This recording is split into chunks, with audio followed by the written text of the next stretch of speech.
Hello everyone, and welcome to Season 2 of the RCI Multi-Sprint Series, coming live to you from the Autodromo Nazionale di Monza in northern Italy, host of the Italian Grand Prix, known as the Temple of Speed, and now home to round one of this new championship. My name's Kevin Boss, and I'm joined today by Ted Edwards on the cameras, and RCI newest member of the commentary team, Jack Mays. Jack, how are you looking forward to this? Oh man, I've been looking forward to this for a long time. Been really excited about getting in the comm box. Everyone in the RCI team is so nice and so kind to let me sweep in here and enjoy some world class racing.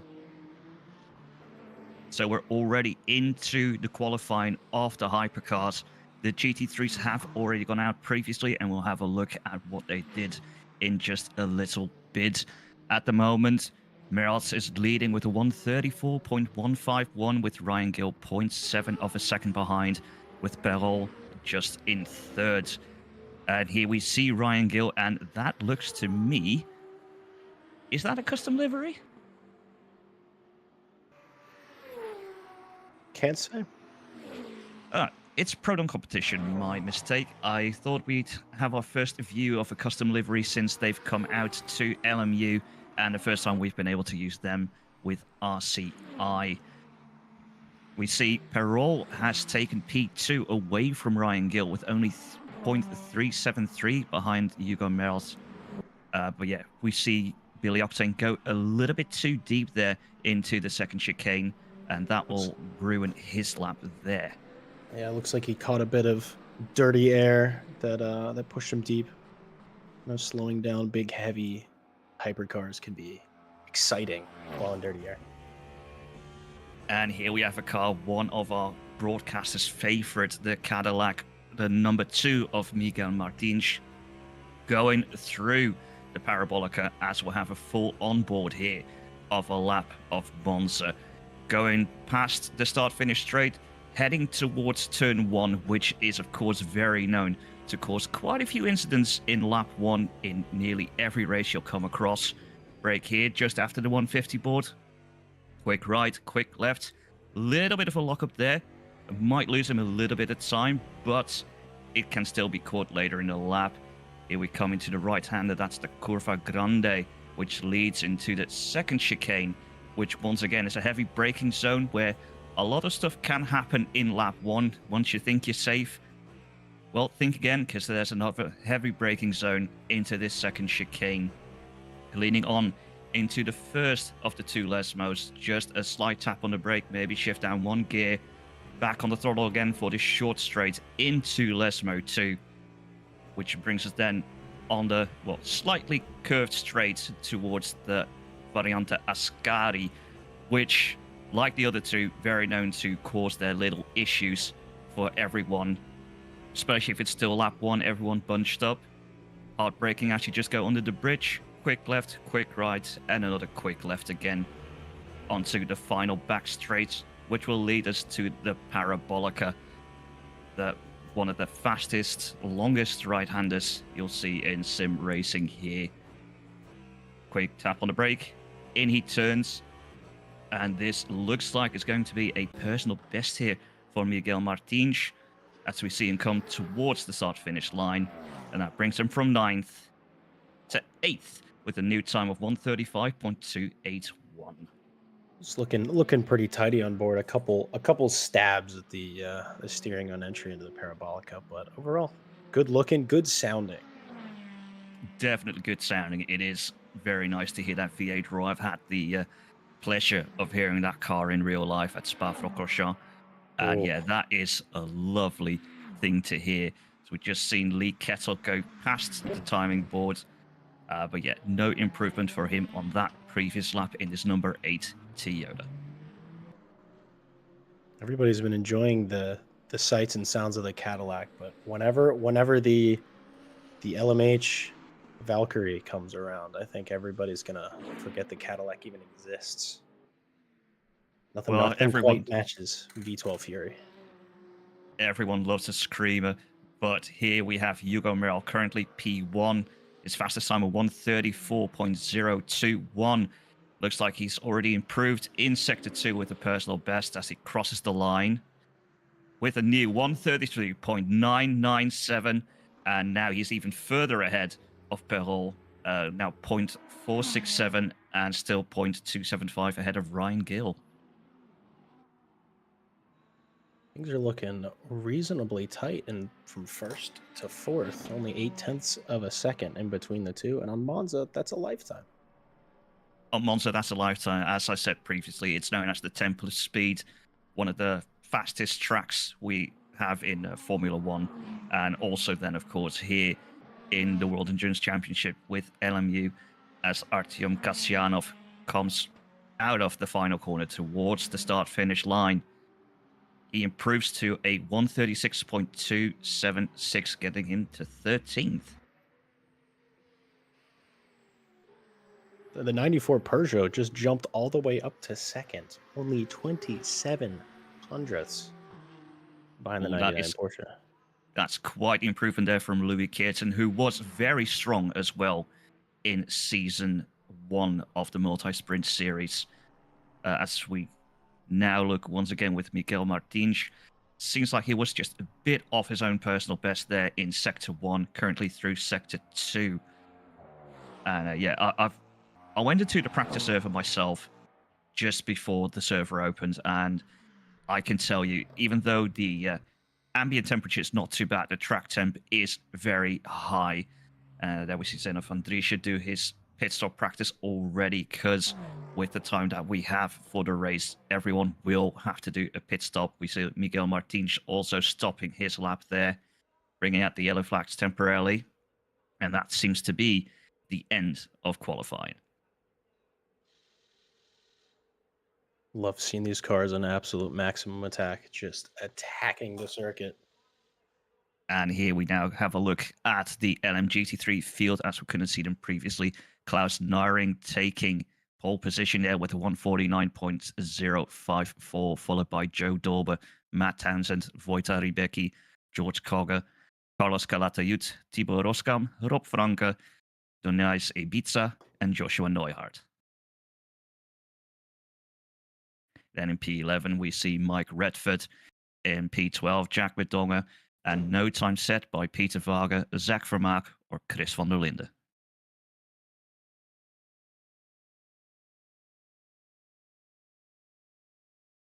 And here we see the final quality results for the hypercars. Hugo Merrill taking that pole position with 133.997, closely followed by Louis Kearton, just 0.027 behind.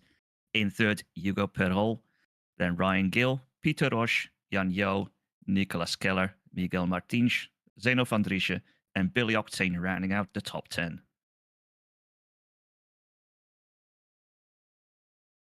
Then 11th, we have Eduardo Giacomi, Rhys Wilkinson in 12th, then Matt Malcolm, Artyom Kisyanov, Lee Ketzel in 15th, 16th going to Colin Campbell, and no time set for Eric Munster, Raphael Yule, Fabian Schmidberger, and George Barr.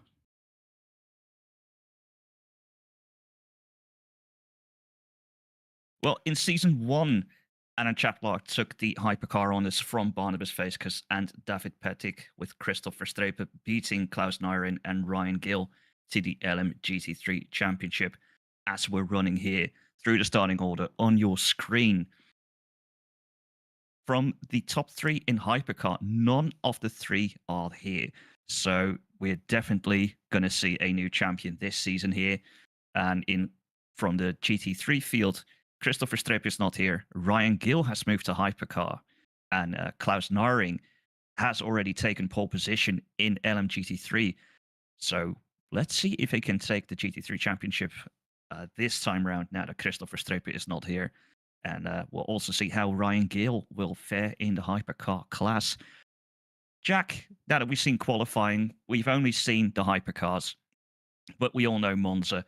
What do you expect to see from the start? Well, it's known as the Temple of Speed. I often like to call it the Temple of Turn One incidents because it's very, very rare that you see a race where nothing goes down at turn one. It's a super fast entry into a very, very slow corner. I think we might see a little bit of incidents, but however, these are some world class drivers, and I think most of them will make it out clean. Yeah, and it's also now luckily that with one of the later updates from LMU, that we actually have a proper gap between the hypercars and the GT3s, so they don't start right behind each other as we had in season one. But still, turn one is known for all its issues. Everything that can happen will happen there. It's a perfect corner for Murphy's Law, and yeah, all we can hope is that these drivers keep their head on their shoulders and then yeah, be smart in lap one, and not only in the first chicane, but also going towards the second chicane. Because I can already tell you, if nothing happens in the first chicane, something definitely will happen in that second. Are you willing to take that bet there, Mr. Mays? Absolutely, absolutely, 100%. I think it'll be interesting to see it being round one whether any of these drivers take risks or whether they just take it easy, grab some early championship points, or if they're gonna risk it all on lap one.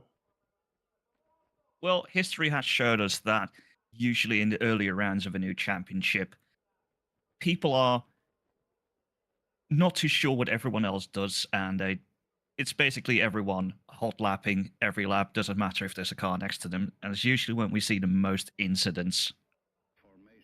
Uh, but then, yeah, once we get to the later rounds, then people learn what the others do. They, especially in the multi-class aspect, they're more used to what are the slower class doing, and the slower class know, like, okay, this is how these hypercars will try and come past me. And yeah, then it all gets a bit cleaner the further on we go. But Uh, we now see the cars on the formation lap going through the parabolica, ready to take charge of this new multi sprint series season 2 on RCI. And Not a lot of time or tire warm up that went on in the early stages. Not that it makes too big of a difference, but every bit of PSI helps. every little bit helps, but it doesn't work too much here in LMU.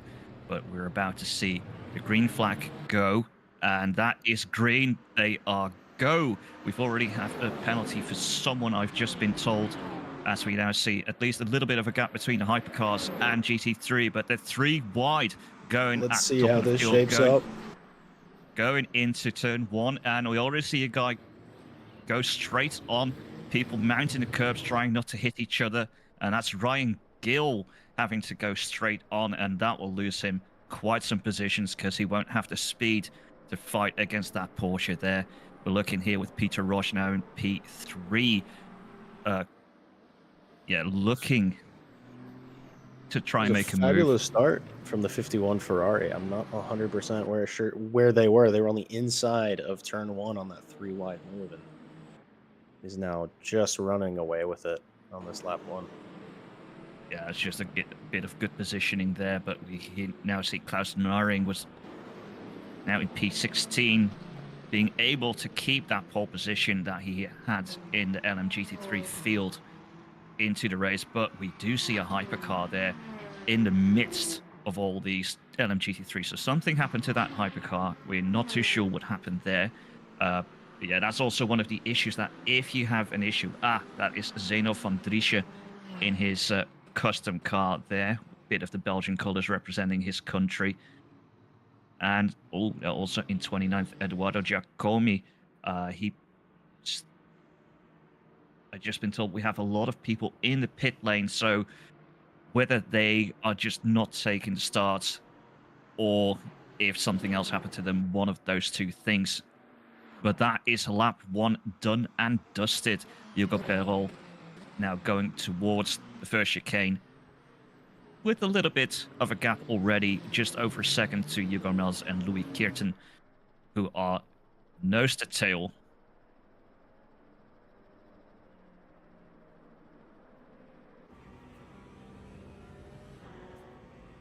It's going to be interesting to see how the leaders decide to whether they're just surely going to push, like you were saying earlier, Kevin, how everyone seems to hot lap always, or if they're going to perhaps manage their pace, manage their tires, manage their energy. So we have a Well, yellow flag that has come out for Something very briefly must have been a little off-track excursion by another car. It's usually if someone goes off track slightly for a little bit, we'll see the yellow flag. Might probably be in one of the first two chicanes where someone goes a bit too deep. As we see George Cogger take the inside there in the second chicane, taking that 21st position. And, excuse me, moving up the field. Oh, but that's a big Oh, slide that's there from George Cogger. That was just a bit too quick a release, I think, with the brakes moving, having the weight transfer really do his work on him, but an I impressive think he. catch. I mean, that thing could have really gone around on him. But I But really think because we've now seen it 2 corners in a row, I think he might have overcooked his tires somewhere. mm, that's how he looks coming into Ascari. He is under attack. Yeah, he's under attack by the number 85 Lamborghini of Thibaut Roskam in the Iron Danes liveried car. But yeah, he hasn't been able to capitalize on what happened to him before. But yeah, I think it might have been Lesmo that he was a bit squirrely. Yeah, even now going through Parabolica, that BMW seems to be a bit tighter. We already have Miguel Martins having pitted. Could be a damage repair. Could be he thinks he might make it 1 hour 16. I don't think so, because usually these hypercars last only about 45 to 50 minutes. And then here we have a fight between the Alpine of Yan Yo and the Porsche of Billy Octane. Billy Octane being able to pull out a little bit through the two Lesmos away from the Alpine of Yan Yo. But yeah, that fight is probably going to continue, and he does have a bit of help of the two hypercars in front of him getting the slipstream from them. That Alpine still does seem to be sniffing in a straight line. If you can get a good exit, there's Ascari. You may be able to be a bit brave into the Parabolica. Could be a. That's Ryan Gill trying to fight his way through. Sends it up the inside. Parabolica. Can he make that stick? And he does take the tighter line. He seems to be early on the throttle and has taken that position away from Rhys Wilkinson. Both drivers in the Porsche, so that was just pure positioning and pure skill by Ryan Gill to take that position. But of course, he's gonna have to work hard to keep it. Exactly, and that's gonna go deep. Yes, he went deep. That the way I saw him go towards the corner, there was no way he was gonna be able to stop that car. But this is basically what we saw happening with Ryan Gill on lap 1. Go too deep, have to take that escape road, need to take the chicane to avoid a penalty, and you lose that position. It almost is like Ryan Gill knew after lap 1. He's like, I'm going to stay on my line. I'm going to stay on the rubber so that I can make sure I get this car slowed down. And he did it. He saw it coming. He did indeed. And, oh, that's a slide there by Joshua Neuhardt. That's... Yeah, oh, and another one off. Oh, people are struggling today with these LMGT3s because this, and to be fair, it's been 3 different drivers, 3 different manufacturers, all struggling going off the brakes. It seems that maybe they just released the brakes too quickly, and then the weight transfer throws the rear around. Here we see Wojtek Rybecki in the pits, and he seems to have lost his rear wing, so that's going to be one lengthy repair there for the number 27 Aston Martin.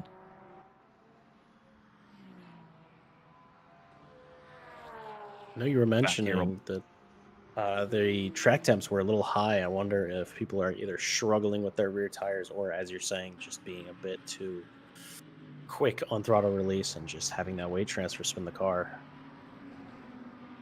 Yeah, it's also, I noticed, like, even after like 10 laps, those left-hand side tires will start to struggle. If you like keep leaning on them, then you will cook them. Mine were like at 100 degrees, and that was on the medium. So depending on what tire choices these drivers have made, it's going to be interesting to see how well the left-hand side will do, because with the hypercars here in LMU, you can choose to offset your tires. But I'm going to continue after this little fight towards the Parabolica with Zach Vermaak trying to get past Ibiza. into Parabolica, but he Around has the to take it outside around the is a tough outside. move. It does seem like it was cleanly done. Maybe a little bit Absolutely. of rubbing, but yeah, that was very well done by Ibiza, trying to keep that inside line. But then still, you have to defend going down the start-finish straight, and defending there, taking that inside line, and especially now with that Ferrari of Perol also coming through, he decides to not send it into turn one, which is the smarter move. But Like, yeah, that was that does definitely. offset the GT3 drivers, because they expect you to do something, and if you then go back in line, it's also not great as a GT3 driver. But that is, of course, the multi-class driving. It giveth and it taketh away. Vermac in the Lamborghini absolutely just seems to have a bit more pace than his BMW counterpart. He seems to have gotten the move done. He has indeed, and here we see Jack McDonough already going back to Ibiza, and we see there's already quite the gap now between Vermaak and Ibiza. So it does seem like it was only a matter of time before Vermaak was able to go past Ibiza, because he now seems to be struggling to stay to the rear of Vermaak. Here we have a look at Billy Octane now coming towards the back of the Porsche ahead in P6. That was Rhys Wilkinson, who initially had the fight with Ryan Gill. That got very easily finished in towards Parabolica. And yeah, basically the same as with Ibiza. And I already forgot his name. But yeah, where we see cars struggling a little bit to overtake each other. But then once it's done, if they have the pace, they just seem to take off. Things seem to be getting spicy between the Alpine and the Peugeot. Let's see, we saw a Lamborghini try to go around the outside, and now we're seeing it done in a Peugeot. Looked a little bit more tricky. Yes, Got to tuck with in. these hypercars, you really want to get on the power early, use that speed and downforce to throw yourself around. But if you do it a bit too early, like we saw there with Nicolas Keller fighting for P3 with Peter Rush, then yeah, you go a bit wide, you get a bit of a wiggle, and you lose a lot of time. But it doesn't seem like that's really hampered him a lot, because he's right back on the rear of that number 36 Alpine. This is a fight for a podium position. So they are certainly not going to hang around and not going to make it easy on each other. Definitely not. I think this will be a fight we'll see for a little bit longer. Really depends, I think, on how well Peter Rush can defend against the charging Alpine of Nicolas Keller. The charging Peugeot. Battle of the two French manufacturers that we have in hypercar. And that Mustang traffic. That's what I said before. Multiclass giveth and multiclass taketh away, and that's exactly the point I try to make. Doesn't really matter. What you're doing. Every corner there could suddenly be a GT3 car that hampers you or slows you down, and that could decide a fight later on in the race. Here we're looking at Yang Yo trying to go to Perol, who has dropped all the way to 8th. And he was leading by quite a bit earlier on in the race. Yeah, that is interesting. I think maybe it must have had some sort of spin. Oh, speaking of spins, appears that Mike Redford has found the barriers. That's the second one exit for of Ascari, I believe. That is the exit of Ascari. Yeah, it's the second one for Mike Redford already. I don't know whether he's got damage at the moment, or if he's hit the wall at some point, or if it's only been a slight that the tires are just hurting a little bit. But also in this game, if you're sliding the wheels, oh yeah, and he's got wheel damage there. So Absolutely. have to turn left a bit more. And yeah, for him, it's now just get home into the pits, repair, and then do the best that you can for the rest of the race, even though with the timing of this pit stop, he will probably have to do one more. Oh, I think that wheel damage is really pulling him left. He almost missed the pit entry there. And here we see a big gaggle of cars, hypercars, and LMGT3s all mixed. Zach Vermaak there currently in 5th in LMGT3, so we're looking at his fellow Lamborghini right ahead in the Iron Dames liveries Lamborghini. But yeah, we already see now the lapping of the LMGT3s, where Nicholas Keller is now fighting Ryan Gill instead of Peter Roche. So he must have really been slowed by some traffic, but Ryan Gill once again takes the inside. What a Parabolica. switchback. That was quite some move by Mr. Gill, and taking another position, and it doesn't seem like anything that happens in lap 1 where he had to go deep. Ooh, a little bit squirrely there by Louis Kirton trying to get to the back of Hugo Mels. But yeah, going back to Gill, yeah, his little mistake doesn't seem to have hampered him. What happened on lap 1, turn 1, and yeah, he is pushing forward. So the pace that he had in LMGT3, he's bringing now to Hypercar. Super impressive move from him, and almost it just looked like he really trusted his competitor to end up where he wanted, and he trusted his car to just be able to hug that inside line.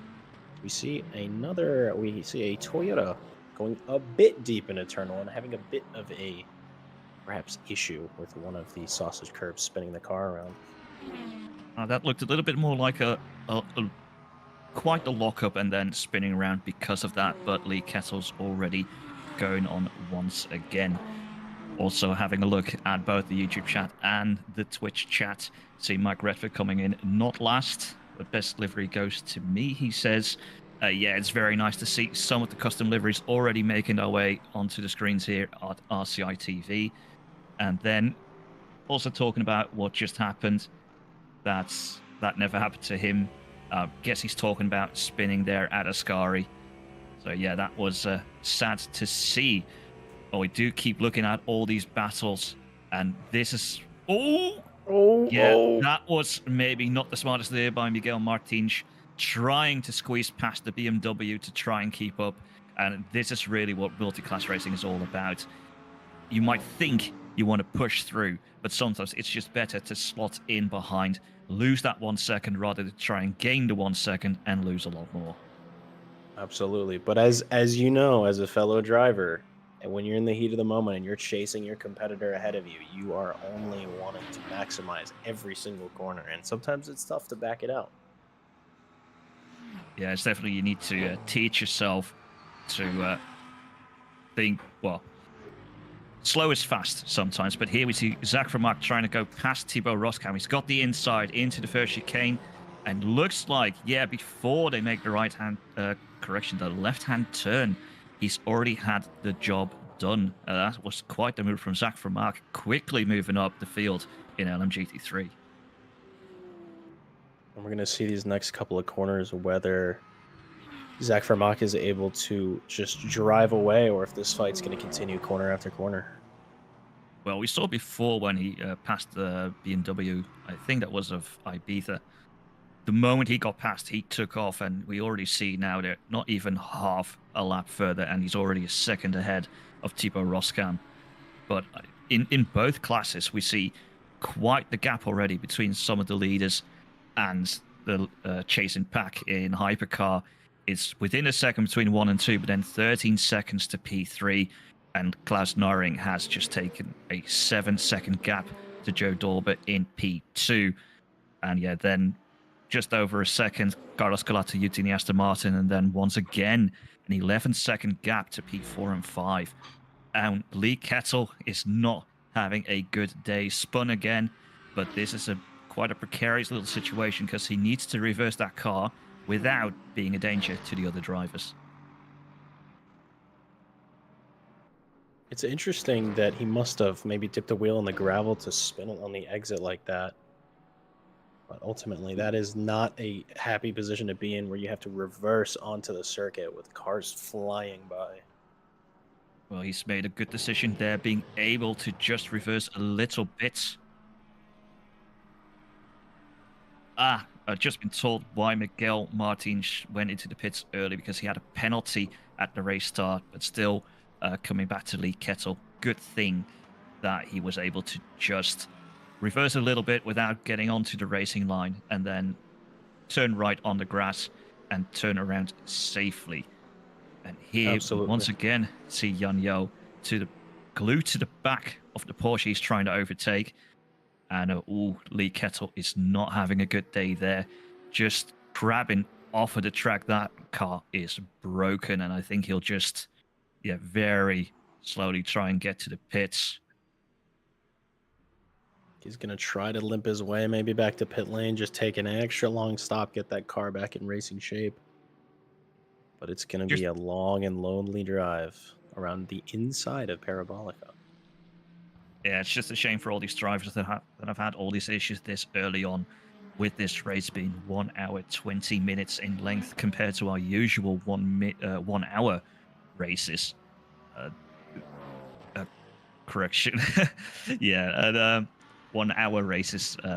That if you have this problem early on, you still are going to have to make an extra pit stop for a bit of fuel, bit of virtual energy, because that is the stint limit that they've built in here in the World Endurance Championship, as Rob Franke in the Lexus trying to go past the BMW ahead is not able to get the overlap into the braking zone, but that does seem like a lot better exit out of Parabolica, already pulling alongside the 46 there, and this might be a done and dusted move on Ibiza.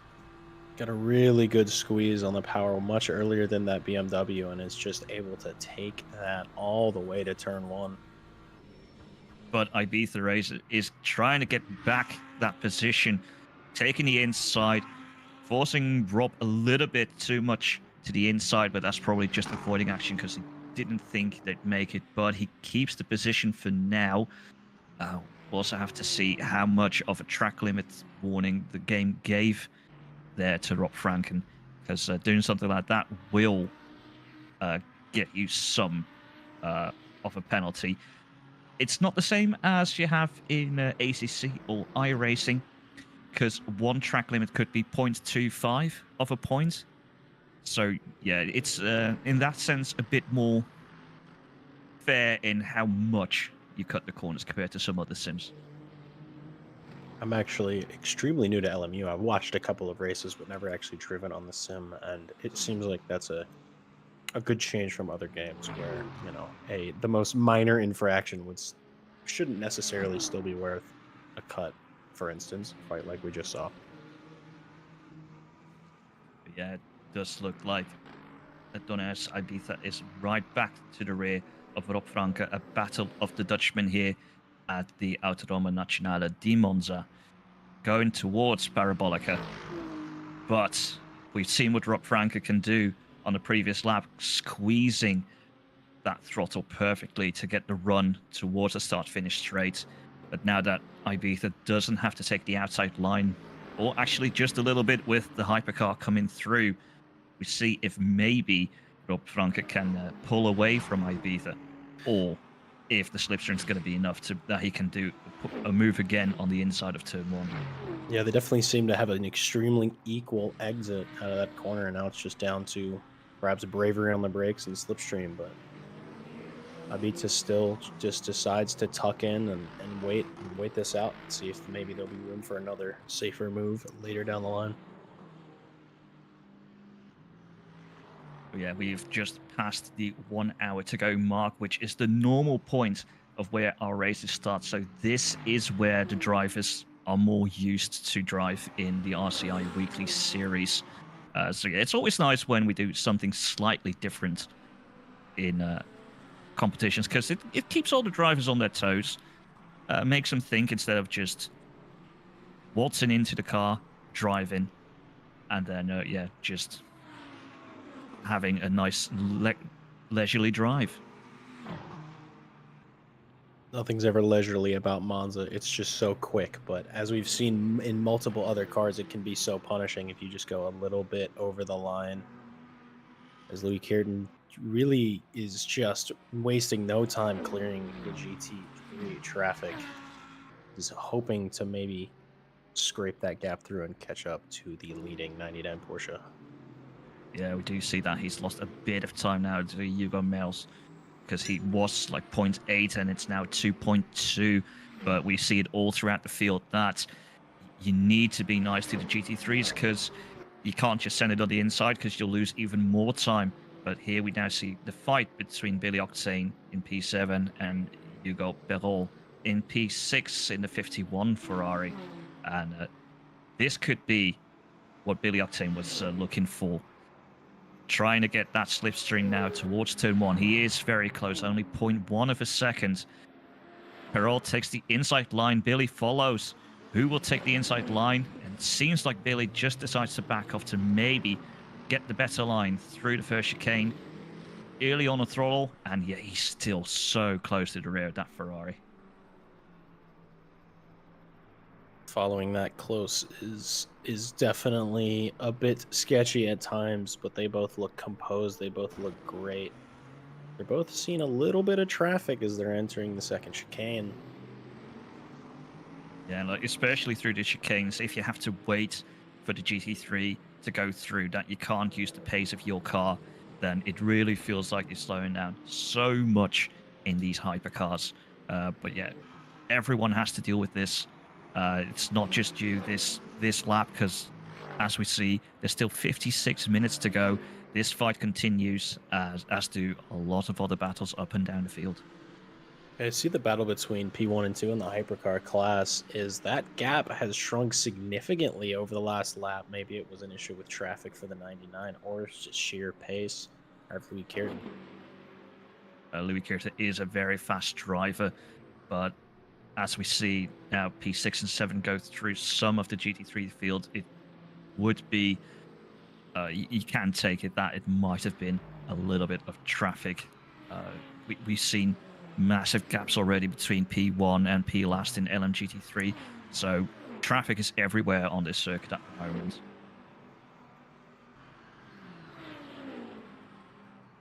Just keep thinking about what you said earlier, Kevin.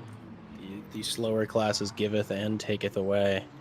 It is just about patience, it is about consistency, and it is a lot about trusting your other drivers on track. Yeah, definitely. And especially in this earlier races when you don't really know too well what the other drivers may or may not do, you need to build in that little bit of extra safety instead of sending it, even though history has told us that the earlier races are the more incident prone. But I think besides a few self spins or tire lockups, so far this has seemed like a very clean race, also in the multi-class part. Absolutely, I'm impressed. I know in the pre-race you were giving me the rundown of like, hey, we might see some action here, we might see some bumping, but remarkably clean up in the first 25 minutes. Very impressed by all these drivers. Looking once again over at the YouTube chat, yes, that is the Billy Octane there, Ismail. He has graced us once again with his presence.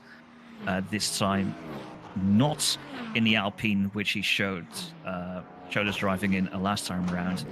And also, what I'm actually quite surprised by is the car that we just saw go past Jack McDonough. That is the Glickenhaus. Not a much chosen car because in real life, it wasn't a great car, and also in this game, it's not the fastest car, but still to see people pick a car like that, or like the Van Wall, or the Isotta Fraschini, those cars are just great to see on track. Sometimes a driver just wants a new challenge, and if that challenge is, well, I'm going to be in a slower car than probably everybody else, they might just want that exact thing. Just 0.6 of a gap between these two. That's already quite a comeback from Zeno van Driesche, because he was all the way at the back at the start of the race and now already fighting back towards P10. So yeah, he's already shown us last season he's got some pace in him. Just a bit unlucky in quite a couple races. But yeah, you would see once again, like, he is closing in on Matt Malcolm, and once again, the traffic is right there. So we'll see how they deal with that. Fortunately, they have a nice solid straight where they can just use that extra horsepower and just slide right on past. Ooh, See, maybe a something bit of a happened there to Rob mistake. Franken because Jack McDonough went by very easily. Must have been a bit too deep going into the second chicane because that car doesn't seem damaged. Might It look like it doesn't. a bit in the reflection of the sunlight, but I don't think it actually is. It certainly doesn't seem. If maybe there's a little bit of damage, but it doesn't seem to have impacted performance all that much. Because Franke is not hanging around. He is still getting right back stuck in and getting ready to chase that Mustang. And here we see Zeno van Dries finally getting that slipstream in towards turn one. They've moved both ways, both of them, and Zeno van Dries just can't make that move right now into turn one. And once again, we see some traffic up ahead. I think one of the cars there was a Corvette and the other an Aston Martin. So I think that's one of the higher placed GT3s that we have in the field here. And yeah, once again, the slower traffic comes into play. Like Zeno van Dries was very close to the back of Matt Malcolm, and then they need to pass two LMGT3s. And yeah, you see it just loses them time. But yeah, who knows? Maybe the next time they come across traffic, it helps him and he's able to make the pass. Absolutely. I've done a reasonable bit of multi-class racing, specifically in the IMSA series, in against GT3s, and it's definitely a gamble. You just take your time. You hope that maybe, oh, I got unlucky here. Well, maybe the karma will switch around on my competitor, and I've definitely made some overtakes through traffic just out of being in the right place at the right time. And I think a lot of these drivers are hoping for that situation. However, regardless of, maybe he doesn't need traffic in play, as he's going to try to see if he can get a better exit against this Ferrari. Has Ooh, wiggle. Wiggle on the exit, but that doesn't seem to deter him from keeping his foot to the floor. That was a lot of commitment there from Zeno van Dries. Still close to the tail of Matt Malcolm. Now side by side, he actually made that work coming out of Parabolic. He's got the inside into turn one. Well clear of Matt Malcolm, but goes too deep, has to take a little bit of escape road. And yeah, that could have been such a good move. Done and dusted by the time you get to turn one. And then yeah, you go a bit too deep and you need to do all that work all over again. That was mighty impressive to not only keep the wiggle, keep the car pointing in a straight line, but keep the speed and go for a move in the following corner. But as you said, all that work to do again just by one little misjudgment. Maybe broke 5 meters too late. That could have been all it is. Oh, and he's got another wiggle there. I think he's cooked those tires just a little bit too much, taking out the 50 board in the braking zone into Lesmo 2. That's going to take, for all the other drivers, some getting used to, because a lot of people use that board for the braking into Lesmo 2. We saw a bit of weaving. I'm not sure what he tried to do there, because that will only generate more heat into the tires. I would imagine probably cleaning off, since the slight trip through gravel and grass, just try to clean out those tires before that second Lesmo. But we have seen them revolving in the top right of your screen. All our partners that make all this possible. Got Ready Set Sim, your one-stop shop for all the sim racing hardware you need. You can use the SimRig Builder to build the SimRig of your dreams or your budget. Check them out with the link in the description and down below. They've got Coach Dave Delta. Coach Dave Delta is a setup and analysis tool that can help you get those tents everywhere so you can climb the sim racing ladder. Use them for safe or esports setup, analyze your lap time against the pros, look at them for coaching and more. Find out more by visiting Coach Dave via the link in the description.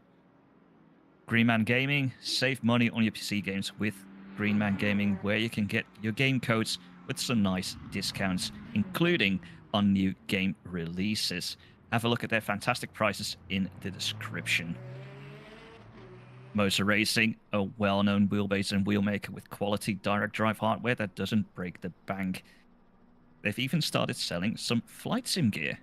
So for wheelbases, wheels, pedals, and more, check out Motor today from the link in the description. As we just have a quick look here, it did look like Joe Dorbert was looking to make the move on Carlos Calatayud, but this fight will continue on for a bit longer. Then we've got Pimax.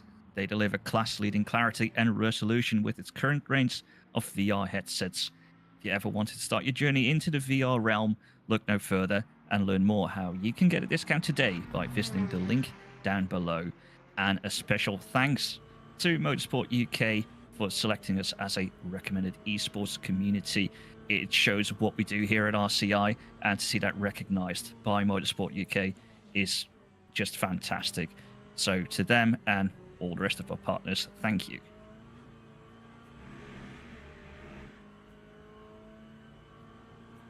Keep looking here, on board with Joe Dorber in the Corvette, only 0.4 of a second behind Carlos Calatayud as they go towards the Parabolica. I've known driving the Corvette myself. In corners, this thing is rapid, but it does tend to lack a little bit of the top end speed, which is a bit of a struggle when you're at a temple of speed like Monza. So here we can see, like, even in the slipstream, he's barely making ground on Carlos Calatayud. I think it's going to be all about possibly Sector 1. Sector 2 is really where the move's going to have to be done if that is the case. Calatayud goes a little bit deep into turn 1. Oh, has a big slide on the exit. I think just got a little bit too early on the power as Joe Dauber says thank you very much and keeps on driving. Yeah, that had all the signs of recognizing he made a mistake, trying to overcompensate by hitting the throttle early and then hitting it too hard, too early, causing the spin. And now he's already under fire from the Lamborghini behind of Zach Vermaak, who is now just rubbing in his hands, seeing the podium positions come right towards him. It's going to be tough to make sure after lighting up those rears to spin the car around and spinning it in the first place. Keep it steady, keep it good, cool him down just enough, but not lose enough pace to lose another position. Yeah, I don't know how hot those rear tires of Calatayud might be now, because for a moment he got going again because he had to light up the tires again to make this turn around to get going again in the first place, and now being chased here by Zach Vermaak, who's looking left, and right. Makes it to the inside towards Ascari. Little bit of rubbing, but makes the move stick. That was quite the overtake, and I'm not sure Carlos will be too happy. Yeah, we see a little bit of a flash there from Carlos Calatayud. He was not too happy with that move there. Definitely quite a bit of rub, but it was an impressive move all the less. Let's just see if he can hang on to it going through the Parabolica. And ultimately, towards turn 1, it seems like the Aston may have gotten a slightly worse exit. However, he does have the benefit of the slipstream. Yeah, we'll see what will happen into turn 1, but probably the mistake from the last lap still lingering in the back of Carlos Calatayud's mind as he sits within the slipstream of the Lamborghini. Who will be the first to dive towards the inside? That is Calatayud, but he chooses to stick behind, just follow the Lamborghini through the first chicane, with the Alpine, I think, of Peter Roche there, just coming through there as well.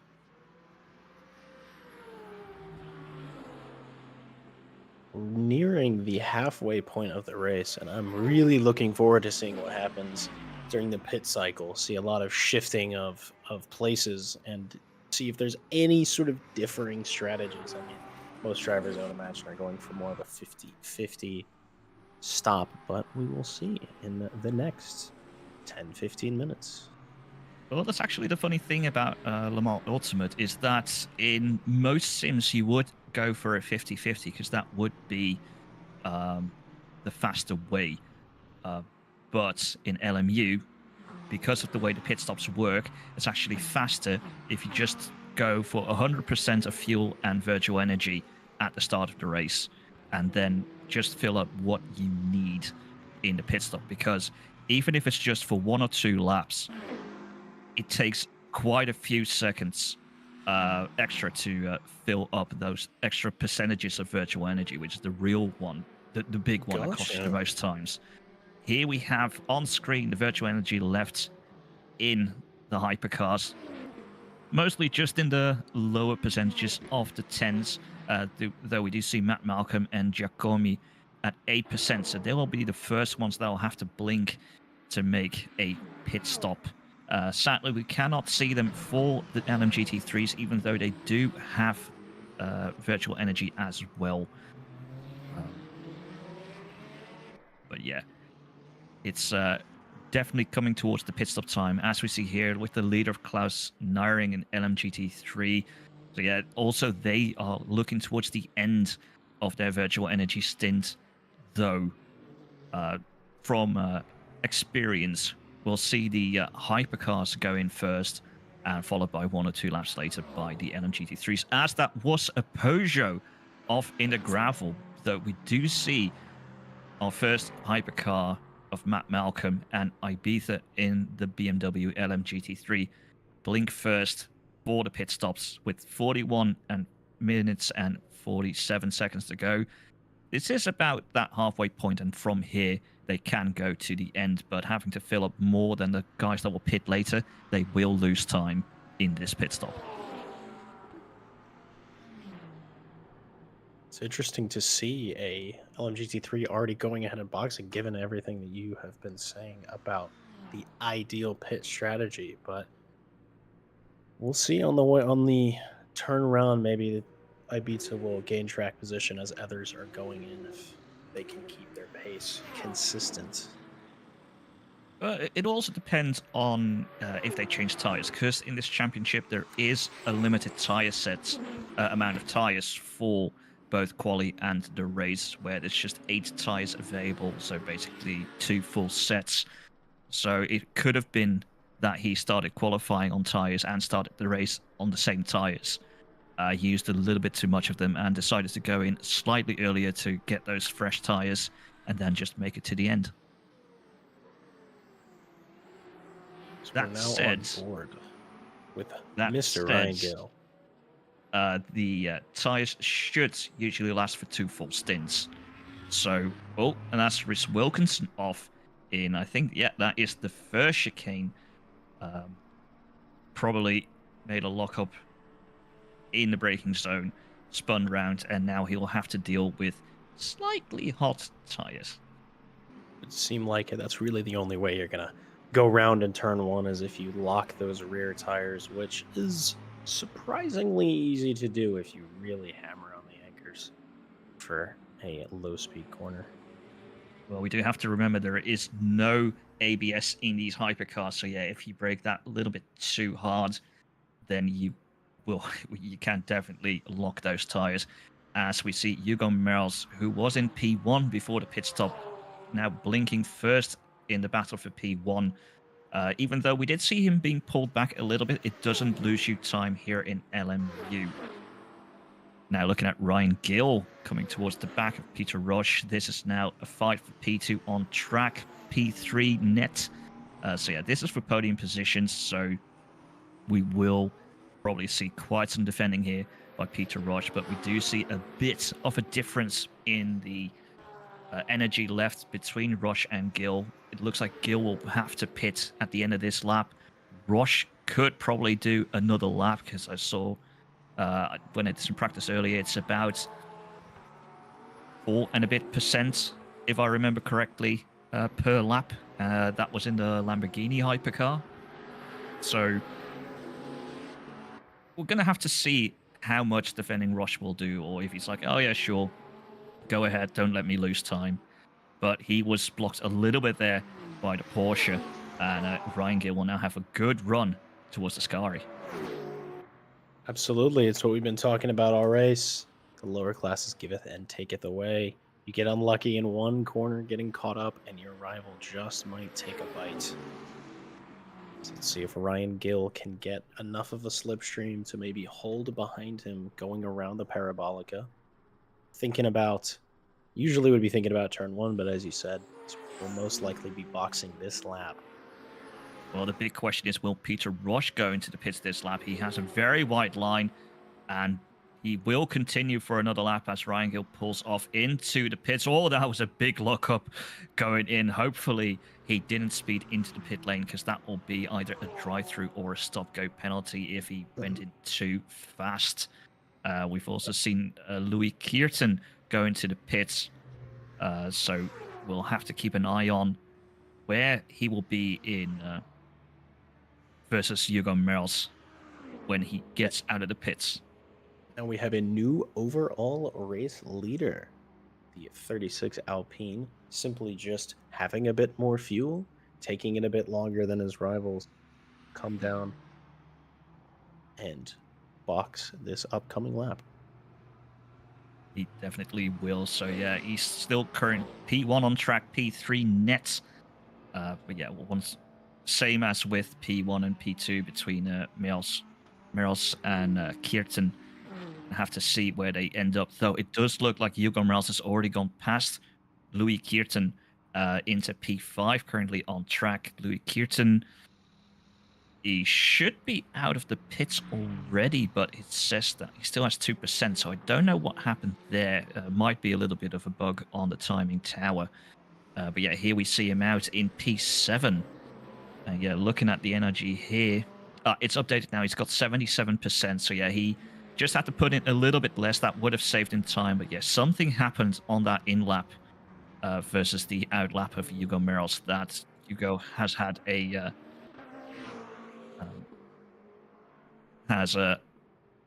now taken quite the lead versus Louis Kirtan, because Martins behind. He will have to pit this lap.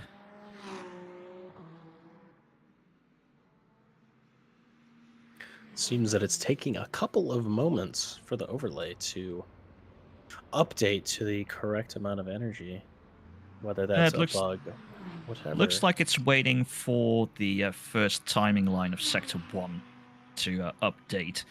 We did see some of the drivers have a red pit or a red percentage. Means they were at 1% or below 1% when they entered the pits, which will be updated as well, I think, once they hit the timing line of Sector 1. As we now see most of the hypercars either pitting now or having pit, but also quite a few of the LMGT3 field coming through the pit lane. I must say I'm a little bit surprised by the timing of the LMGT3s, because I really thought that they would pit a bit later, because they can last longer on the stint versus the hypercars. It could be, as you were saying, that they simply started on older scrubbed tires and they were really just looking to run them as long as they should so that they can throw on new rubber and really just push till the end. So we see a BMW have a little bit of wiggle on the exit there. Speaking of custom liveries, that is definitely one of them. Just a pure pearlescent purple BMW. Very striking. Yeah, I think I've seen 3 custom liveries here today. It's that purple BMW, Mike Redford's Ferrari, and the Belgium car by Zeno van Driesche. So yeah, it is, like I said before, nice to see that a couple people have been able to have the time to make some custom liveries and be able to showcase them here today. Got Jack McDonough now in the pits here. This is probably his scheduled pit stop with about 34 minutes to go. Currently, just been passed for P3. Will be interesting to see where he comes out of the pits. He was fighting a bit more towards the rear end of the LMGT3 field, but around 10th, I believe, last time we saw him. As he gets going, currently still ahead of Thibaut Roscom and Townsend, who are just coming on the start-finish straight. So they will have a lot of pace compared to Jack McDonough. I have to see where he comes out. He's still in the pits. He's being passed by Thibaut Roscom. Moves McDonough down to P6, and here we see Jack with about 3 seconds compared to Townsend. And with that speed difference, that delta drops quick. But coming out of the pits, 2.3 seconds ahead of Townsend in P7. We're seeing a little hypercar battle here into turn 1. We're on board right now with Nicholas Keller in the Peugeot chasing an Alpine. They may get scrubbed in a little bit of GT3 traffic. Will Keller get through? Only just. That will still slow him down relatively, but better off than if he tucked in behind the Lexus. Well, that's always a little bit the trade-off. Do you send it in there, or do you tuck in behind, just lose a second for that one corner, but then maybe not have contact with the GT3? Because I can tell you that GT3 will not be happy with that hypercar on the apex where he wanted to turn. Absolutely. It is definitely a shock as well, because you could be paying maybe slightly not full attention in your mirrors, and then you just see this big, quick hypercar just slide up your inside in a corner such as that. It can be a little bit interesting as Keller is aiming towards the inside as they head towards Parabolica. Yeah, it was good on the throttle by Nicolas Keller, going ahead there of Yan Yo in the Alpine through Parabolica, but he had to take the inside line, might have been a little bit too timid on the throttle. Yan Yo has tucked in right behind there in the slipstream as they go past the start-finish straight in towards turn one. Just a little bit further to go, but there is GT3 traffic just up the road once again. Yan Yo decides to just stick behind Keller for now as they go through the first chicane, hit the throttle, and their fight continues for another turn. Keller definitely got lucky with the positioning of that Iron Dames liveried Lamborghini. With that, neither of them actually had to lose any time, and specifically, no time was gained from either car as they enter the second chicane. The Alpine taking a bit more curb than maybe you would have liked, losing maybe a little bit of time as we enter Lesmo 1. It does look now like this battle is done and dusted, though. Oh, just see a DNF there by Louis Kierton. I wonder what happened to him there. He must have had it off somewhere, or maybe a hardware failure. But that is sad to see him just drop down like that. So we're going to just have a quick replay here to see what happened to Louis Kierton, because he was in the fight for the win with Hugo Meros. So here we see him go through Lesmo 2, and oh, that is a big crash. Going out of Lesmo 2 just in the gravel. Nose first into Barry R. That is sad to see, especially as he had such a good race up until this point. But yeah, you don't wish this on anyone. Absolutely not. Monza does not take kindly to mistakes. It's such a hard circuit. It almost looks like on entry had a bit of spat of understeer that just pushed him into the gravel. Really, yeah, to me it looked like he was braking just a little bit too late. And then, yeah, had too much speed going through the corner, which caused the understeer, and then full throttle on the gravel that caused him to go driver's left into the wall. A sad way to see an end to Louis Kierton's race.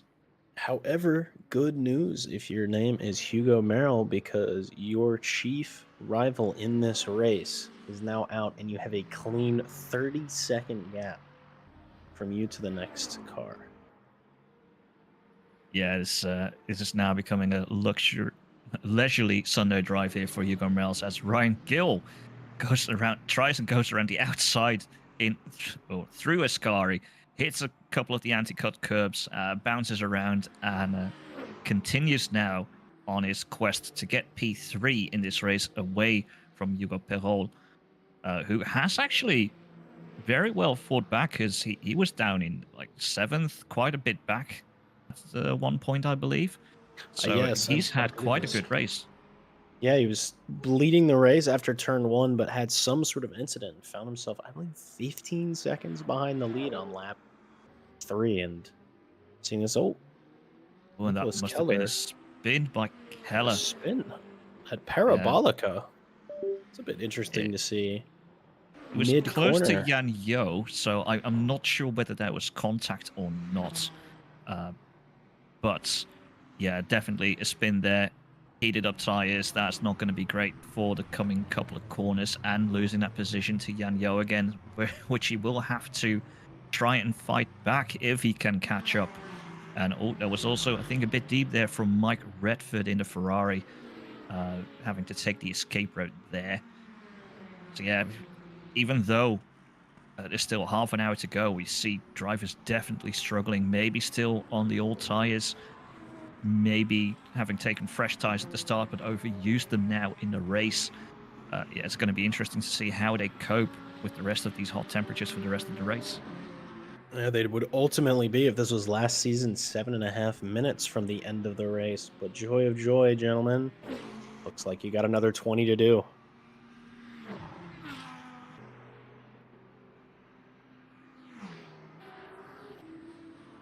So yeah, we're still looking here with Nicholas Keller. See how he is able to handle this car after his spinning out in parabolic. It seems like he's been able to tame the temperatures in those tires and looking smooth through uh, Ascari there, going past the Aston Martin there into the corner where it all went wrong the previous lap, and this time it's all safe. Here we have a fight between Matt Malcolm and Colin Campbell for P11. It's seen a little bit of a back and forth between them. That's a bit too much of a cut there for Matt Malcolm. That's going to cost him speed and time. And here we already see Campbell go past in his Peugeot. Matt Malcolm coming back into the slipstream to try and minimize the time loss here. But yeah, I did see that Matt Malcolm was behind before, so he knows how to overtake Campbell. He just needs to be able to keep the position once he does it again. Absolutely. It definitely looked like he went a bit deep into Ascari and just wasn't able to get the car back on the racing line, especially because there was a Peugeot on his outside. As they race now down towards turn one, I think Matt Malcolm is going to bide his time for a few more corners, maybe a few more laps, depending on how this goes. They both seem to get a very equal exit. Matt Malcolm, though, is in the slipstream as they go through Curva Grande. It did seem like he had a insight line going into the entry of Ascari and then maybe took in a bit too much speed to be able to make the corner. And that's why he lost out. But he does seem to have had a better line here through the second chicane. Decides to not just to stay behind for now, though he might. That's the right decision. Overtaking in Lesmos, either Lesmo, can be pretty tough, especially in his cars as quick as these. But if he keeps this up, he really was. He really was. I saw that little wiggle of being like, should I go? Should I not? And I think the right decision was to stay tucked in behind. Because the last thing you want to do is go for a cheeky move and take out not just yourself, but another driver. Yeah, exactly. You don't want maybe for one corner to get the position to give yourself and all the other driver damage that will hamper both of your races, especially like Campbell's still 4.4 seconds behind Martins. They might want to be looking both for a top 10 finish, and if they want to do that, going to have to be working a little bit together, because it does look like they're safe from P13 being 30, well, basically 40 seconds behind there in that Glickenhaus. We must have missed it, because now I see Ryan Gill is up into the podium positions and just running away. Already a 2.3 second gap. That was a spin by Matt Malcolm. Just, I think, a little bit too early on the throttle on the exit of the first chicane. And then, yeah, losing heaps of time versus Campbell. So now not being in the slipstream, he just has fresh air. Once he gets past these GT3s ahead, he should be just in clear air, being able to drive his race and then try and get back to the rear of Campbell.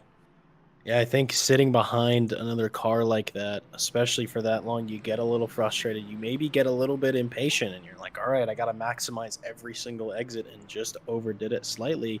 Goes a little bit deep into Lesmo, too. Like skirt through the gravel, maybe.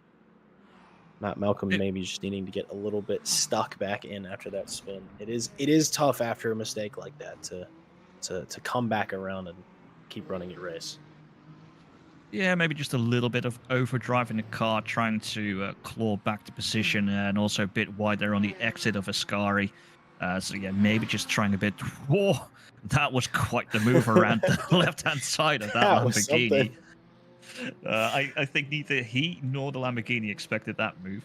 But yeah, I think it's just a little bit of frustration, a little bit trying too much to fight back towards the position you just had. And yeah, I think if he gives himself 1 or 2 laps to just calm down, he will go back into the groove. But we do see Hugo Merrill here still firmly in P1, 32 seconds ahead of P2, Peter Roche, about to lap Matt Malk as well. So yeah, he is having just a nice time, not pushing. Did all the hard work early on in the race, and now he's reaping the benefits. Absolutely. Just driving a drive. That is a great example of driving your own race. Just saying, hey, I'm going to do my thing. I'm going to keep it consistent, keep it on track, nail my strategy. And by a little bit of luck from your competitor having a spin mid race just means that you get a nice leisurely drive in the beautiful sunshine in northern Italy. Yeah, like you said before, we do see now Ryan Gill in P3, currently 2.6 seconds ahead of Perol in P4. So yeah, this has been also quite a good recovery drive by Ryan Gill, who was pushed all the way down to P7, P8 after turn 1. And now finds himself back into the podium positions. The question is, with 21 minutes to go, can he close that gap to Peter Roche and go for P2 to put himself into a good position for the rest of the championship?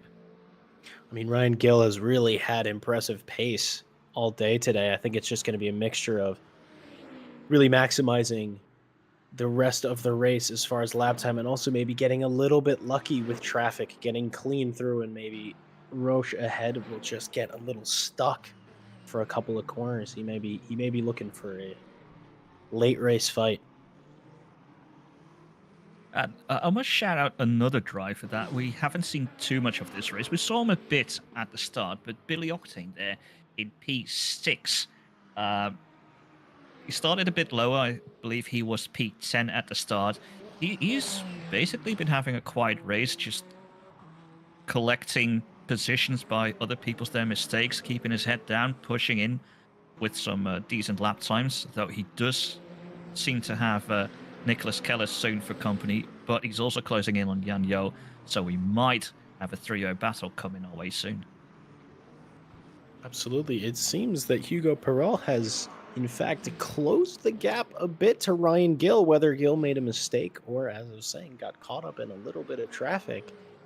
Seems like Gill might have to keep his P3 a little bit more than he was expecting. Has to do a little bit more of a fight to keep that last podium position as it stands, because he was at one point just within 7 seconds of Peter Roche, so he might have had just a little bit of a mistake, but it does seem to ebb and flow wherever they are on track, so it does seem like that Porsche is a bit better on certain parts of the track compared to the Alpine or the Ferrari. Seems like it. I think Hugo Perel may be smelling a bit of blood in the water. Maybe like, you know what? The race isn't over until it's over. I'm going to chase this podium position. But we know Ryan Gill is not going to make it easy. He's been looking really racy all day.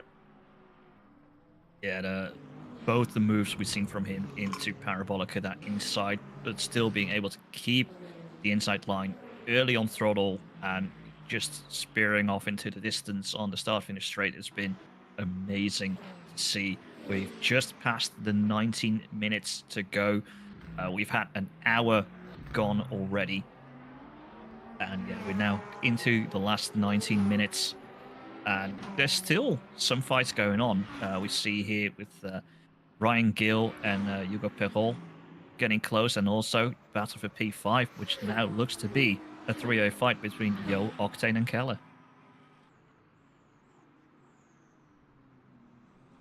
We've really seen some world-class racing as a little bit of a jump over the turn 1 curb as the purple BMW in its ever gleaming is maybe distracting drivers a bit, more likely getting a bit caught up in the LMDH traffic. Sorry, the hypercar traffic. Excuse me. My brain is still firmly in the IMSA moniker, as that's what I'm more familiar with. Well, you are partially correct, because LMDH cars are part of the hypercar class here in the World Endurance Championship, as Keller does seem to be edging closer and closer towards Billy Octane, who's been a bit slow there through the two Lesmos and might get in danger of an attack from Nicholas Keller behind.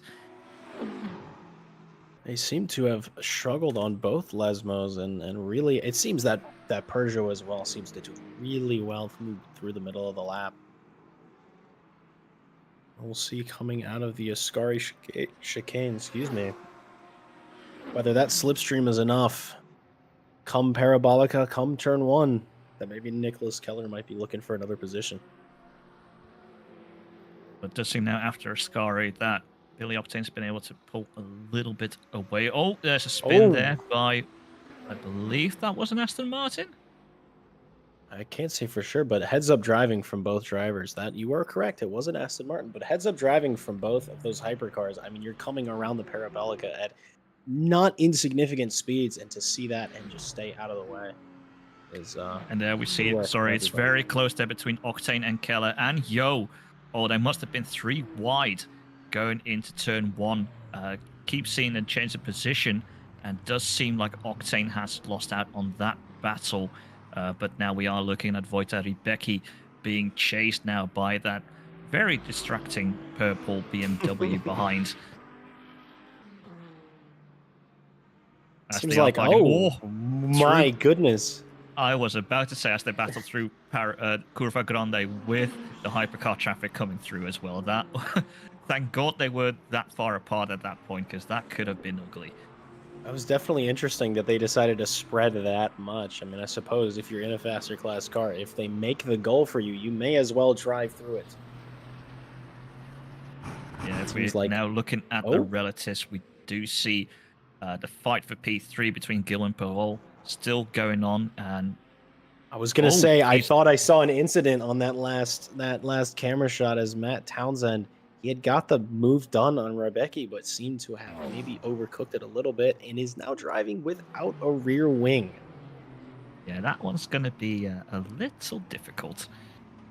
But now with almost 15 minutes left to go, nearing the end of the race, Jack, do you have for yourself a driver of the day so far?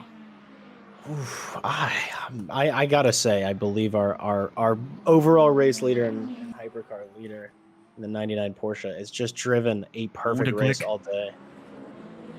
And I know it's a bit cliche to say maybe the winner of the race was the best driver out there, but I gotta say, maybe not having the best luck on P1, but still driving through the struggles and carving out an incredible gap of 36 seconds currently.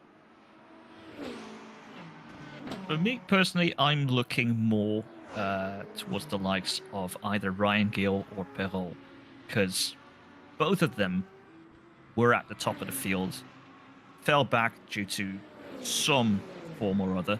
We know Ryan Gill had the lockup going into turn 1, but like both of them are now back and fighting each other for that last podium position. So for me, the fight back from those two, I'd say deserves a driver of the day. I'd change my answer and say every driver on this field is driver of the day, simply just for showing up, giving us some great racing this afternoon or evening, depending on where you are, or morning, perhaps.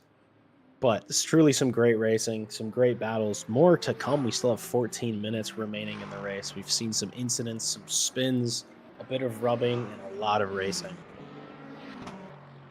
But if you're enjoying what you're seeing here today here on RCI TV, please do consider to like and or subscribe or follow us on Twitch. And if you think I want to join what's happening here, you can sign up on rci.com, where we currently have open sign-ups for the 500 kilometers of Le Mans, and the week before we have a prototype classic race at Spa-Francorchamps, where we have the LMP2s and GTEs battling it out for an hour and 30 minutes.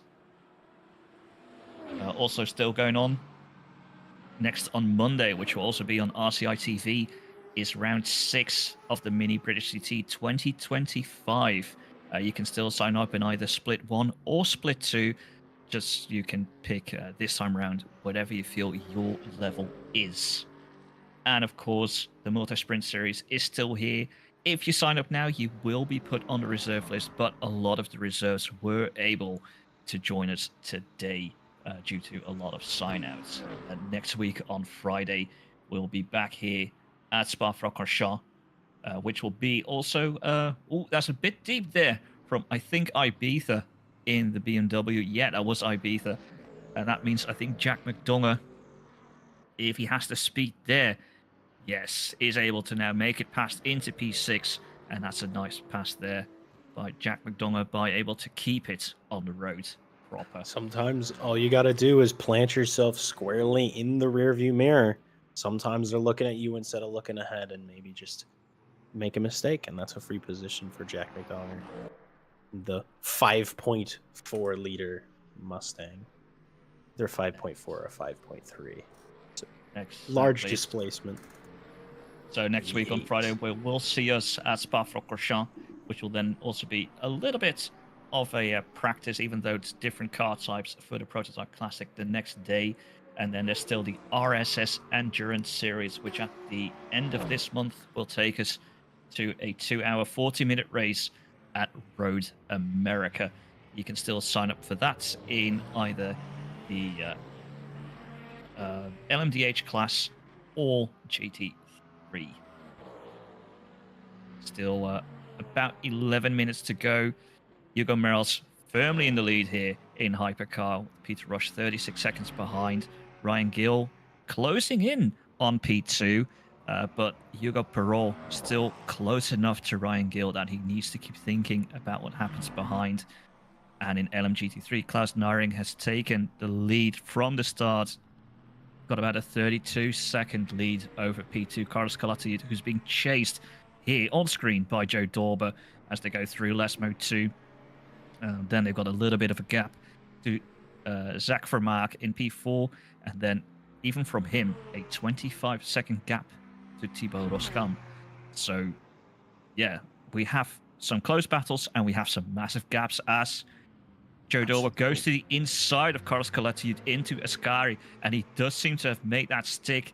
It was a little bit helped as well by Carlos Calatayud giving him the space, because that could have ended nasty if he kept his nose in there. So yeah, that's, well, heads up driving by Carlos Calatayud, but he won't leave it at this. He will try and get that P2 back. Absolutely. Great heads up driving, but also a great move from Joe Dauber. Moves into Ascari are not necessarily the most common, but are deeply impressive every time they're pulled off. As they're heading now down to turn 1, Joe Dauber still seeming to eke out a little bit of a gap as the Aston behind merely sits and waits for their moment to strike. It's actually funny that it's now slightly different from the situation that we had before, because I was telling you that the Corvette doesn't have the top end speed that the Aston has, but this time the Corvette was just able to pull away even on the straight from the Aston Martin. So I'm unsure whether Carlos has maybe destroyed his tires a little bit too much, maybe has some damage that we can't see, or maybe a lapse of concentration, because we are now beyond the normal hour that the drivers are used to. Could of course be a number of factors, but yeah, we can just keep it to the point that that was a nice overtake by Joe Dorber. Absolutely, as now we're on board with Colin Campbell in the Peugeot, taking us through the Lesmos. Ooh, running just a hair wide. Little bit of a touch at the gravel. Damage. Yeah, able to keep it on track as he heads towards Variante Ascari. Currently in P12 in the 93 Peugeot, but here we see a battle further down the field. It's Eduardo Giacomi is able to get past the Glickenhaus for P14, and that was on the Apex Park there, the Glickenhaus, so that Lamborghini will not be too happy of Thibaut Roscam.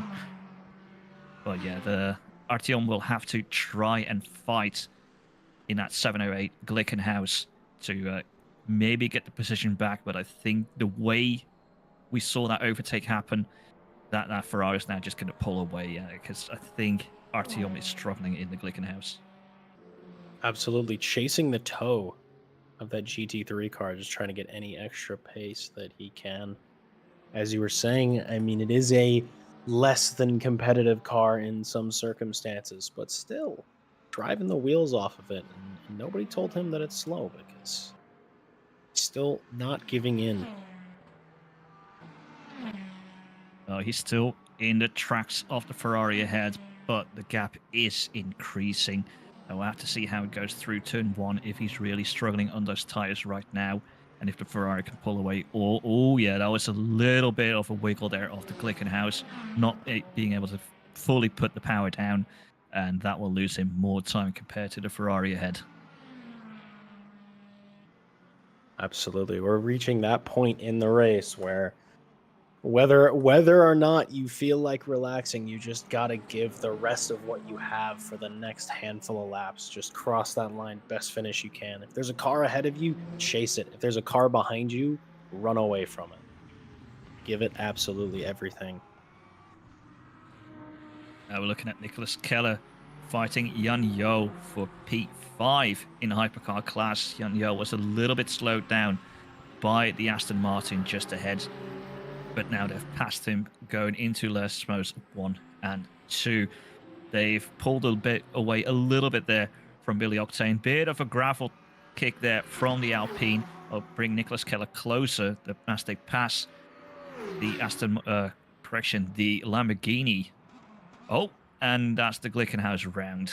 The Glickenhaus has gone round, but Nicholas Keller has now gone ahead, is making an absolute storm in these last 20 minutes, having gone up 2 positions. Now just needs to hold that Alpine behind. He was able to pass Billy Octane previously when the 3 of them were fighting together, and he's now been able to pass Yan Yo. We didn't see exactly how it happened, but Yan Yo was a little bit too much on the inside of Ascari in the right-hand part of that chicane. So they're now barreling towards turn 1. And I think it's just a little bit too far to try and make a move this time round. But he's still in the tracks of Keller's Peugeot. So Jack McDonough still fighting Is that Ibiza? I believe that must be. That is Ibiza. As they're now just gonna drive together down towards turn 1. McDonald's gonna have a bit more. Oh, he might have actually just squeezed ahead. It's gonna be all on the brakes here, as Ibiza just decides, nope, that Mustang's just a little bit quicker than me. I'm gonna tuck behind, take the ideal line, and chase him down. I must say that's then also quite the fight back from Ibiza going that close again to Jack McDonough, because he had the easy pass going through Curva Grande when Ibiza had to take the escape road into turn 1, take the chicane there in order to avoid the penalty. And Yan Yo and Nicholas Keller are at it again in Ascari, and this time it's Yan Yo taking the outside line and taking that position through Ascari, but the move is not done yet as they barrel towards Parabolica. Very close together, though there is a GT3 just ahead, which they might come across through Parabolica or on exit if they're a little bit unlucky. Oh no, that's the Glickenhaus of Artyom. So hey, yeah, it's not that slow. My quicker than a GT3.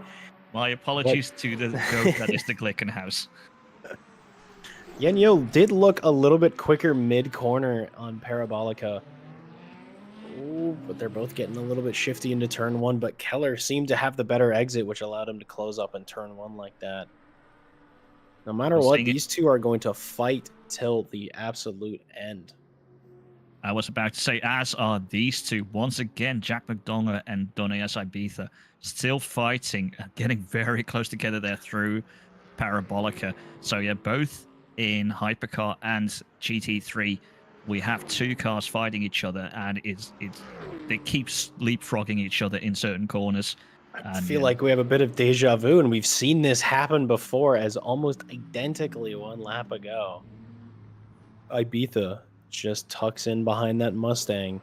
It seems like getting a little bit beaten in a straight line and just has to tuck in as he overtakes mid-corner. I think I saw a wiggle from the Porsche in the background as well. I believe that was actually the Ferrari from Matt Malcolm, but I'm not too sure. You Looked might like be a right. That yellow. may have been that. I do. You are absolutely right. I do think that was a Ferrari. That beat them goes a bit deep across the first bit of the chicane. So now we can see. As Spin now, somewhere by Joshua Neuhardt in a 92 Porsche. that Don't is think the it's done exit of yet. LMU 2. That It's may not have the just been first a time bit we of, saw someone spin there. especially Porsche rear-engined, more likely to spin on weight transfer than perhaps other cars. As Oh, this that is battle very and close. a little bit of a bump from Nicholas Keller. They Yeah, are giving it absolute everything. these two seem to keep on fighting every lap, every corner. And it's now just a little bit of a gap between them going towards the second chicane. But yeah, these But two are giving us a show. But With this has been absolutely fantastic for Billy Octane, as now he's within a second of both of them. He's just biding his time, maybe saying, oh, if they both make a mistake, I might get 2 positions. It is not over, ladies and gentlemen. this is exactly what Billy was hoping for. Them two fighting lap after lap, costing themselves time, um, just getting around that Corvette. But yeah, still just 1 minute to go. We might be on the last lap, next lap, depending on where Hugo Mels is on track. As there's once again fighting through Ascari, Nicholas Keller and Jan Are Yo. they going to But go Billy 3 Octane, wide? Oh my, Billy Billy Octane is Octane. capitalizing. He's This going is past Jan Yo. Jan Yo has the inside. Nicholas Keller had to take to the grass. he has And the this overlap. fight Billy is Octane insane. is on the ideal line going through the Parabolica. Billy Octane, if he can hold on to this will be incredible. But he still has his work cut out for him as they're now going towards turn 1. And we do have Ibiza now into the pits. DNF must have had an incident somewhere that he couldn't continue even one more lap, as we are now on the last lap with these three still fighting for P5.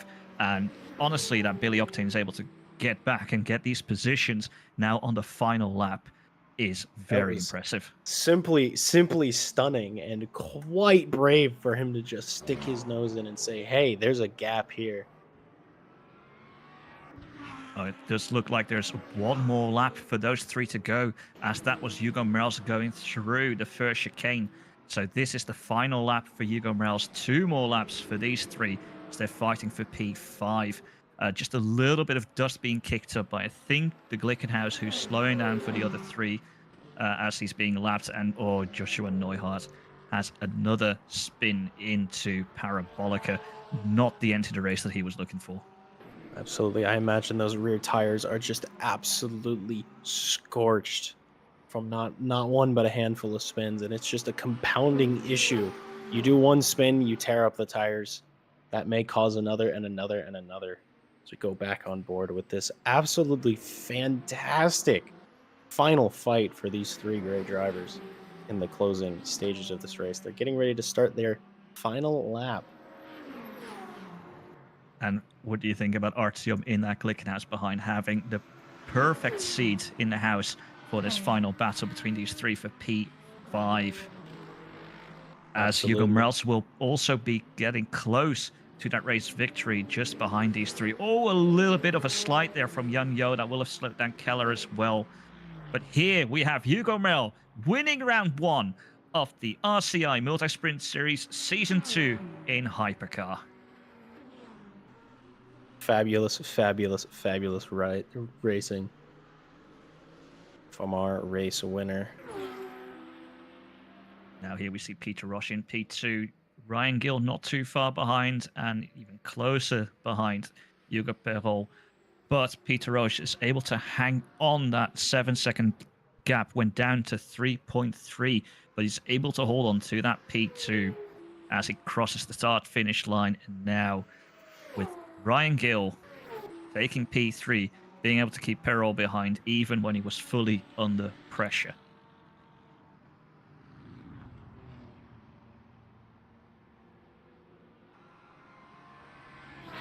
And of course, here it's the battle for P5. They got P1 in LMGT3. Just there, Klaus Naring is moving out the way because he doesn't want to get into the way of these three fighting towards the line.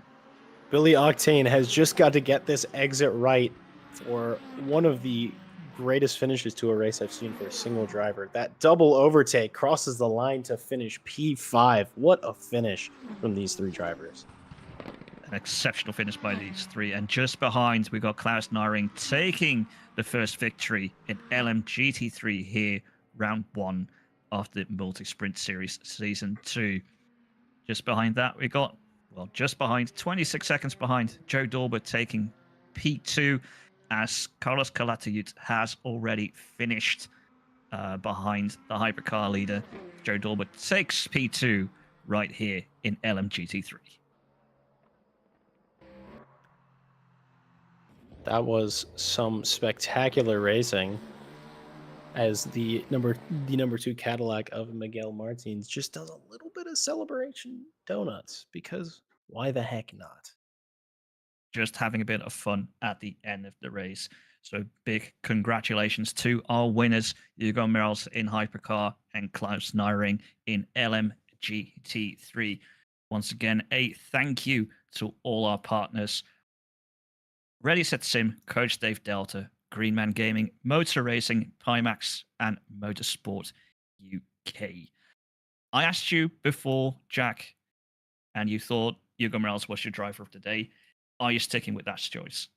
I think I might have to hand it over to Billy Octane, simply for just the absolute entertainment that we got in those last few minutes of the race. And what an incredible finish off of a not ideal start to a race. Yeah, exactly. I think I might have to follow you. Very a cop out answer, but Billy just showed what perseverance does give you as a result if you keep on pushing towards the end. Once again, I want to remind you once again what we have coming up on RCI TV next week. On Monday, got round 6 of the Mini British GT at Brands Hatch, with then just one more round after that. On Friday, the Multi-Sprint Series Season 2, Round 2 at Spa-Francorchamps. And if we can get the people together, there will also be the Prototype Classic, 1.5 hours of LMP2 and GTE action at Spa-Francorchamps. And if you fancy joining us for any of those championships or more, go to racerci.com. And with that all said and done, I've been Kevin Boss, joined today by Jack Mays and Ted Edwards behind the cameras. I hope you have a lovely evening. I'll see you all next time. You ready? 3, 2, 1, go. Get behind the wheel, let's go. Grip the road, feel the flow. Thunder roaring, steel alive. Live this dream and drive. Tires burning with gasoline. Push the limits, chasing green. One shot, don't slow. Go on, we'll take control. Engines scream alive.